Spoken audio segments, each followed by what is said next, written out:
Good morning mga sangkay. Quick update lang tayo. Short video lang to. Ayan, nakikita nyo yung mga puno na yan, unti-unti na silang nag-iiba ng kulay. Ibig sabihin autumn na. Ayan, namumula na sila. Nakikita nyo, napakalinis ng paligid. Ayan, wala ka makitang dumi. Mga ibon lang na lumilipad-lipad. Ayan,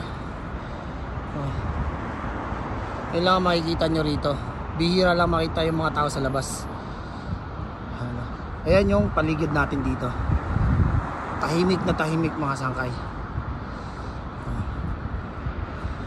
Yan lang mga sangkay. Hingin ko lang yung suporta kung nagustuhan nyo mga ganitong content.